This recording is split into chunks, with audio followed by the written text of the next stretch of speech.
Hello दोस्तों, आज है डेट 21 जुलाई और आज हम दैनिक जागरण के राष्ट्रीय संस्करण में उन टॉप 5 न्यूज को देखेंगे जो आपके एग्जाम के पॉइंट ऑफ व्यू से काफी इंपॉर्टेंट है।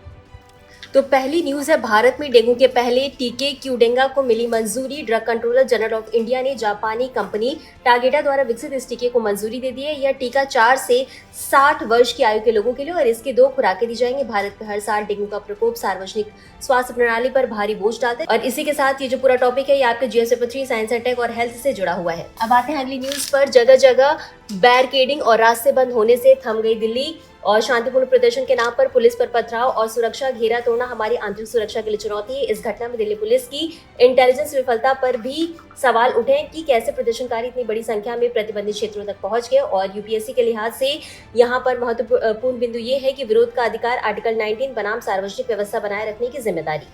और इसी के साथ अगली न्यूज है, मध्य प्रदेश में विवाह के 1 वर्ष बाद ही दायर कर पाएंगे विवाह विच्छेद की अर्जी। ये कानून केवल विवाह या तलाक तक सीमित नहीं है बल्कि यह लैंगिक समानता की ओर एक बड़ा कदम है। इसमें प्रावधान है कि विवाह के 1 वर्ष बाद ही तलाक की अर्जी दी जा सकेगी, जो कानूनी प्रक्रिया को तेज बनाएगा। सबसे महत्वपूर्ण बात यह है कि बेटियों को पैतृक संपत्ति में बेटों के बराबर अधिकार दिया जाएगा। साथ ही इद्दत और निकाह हलाला जैसे प्रथाओं पर भी प्रतिबंध लगाने का प्रस्ताव है।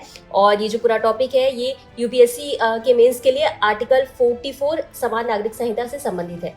और इसी के साथ अगली न्यूज है, मध्य प्रदेश और राजस्थान के बीच 124 साल पुराना सीमा विवाद सुलझा। अक्सर राज्यों के बीच विवाद दशकों तक चलते हैं, लेकिन यहाँ प्रशासन ने 1902 और 1938 के ऐतिहासिक नक्शों और ब्रिटिशकालीन सर्वे का सहारा लेकर समाधान निकाला है। मुरैना और धौलपुर की सीमाओं का सटीक निर्धारण किया। यह घटना दर्शाती है कि कैसे पुराने राजस्व रिकॉर्ड और ऐतिहासिक दस्तावेज अंतर्राज्यीय विवादों को सुलझाने में प्रभावी हो सकते हैं। और इसी के साथ ये पूरा टॉपिक जीएस पेपर 2 संघवाद से जुड़ा हुआ है।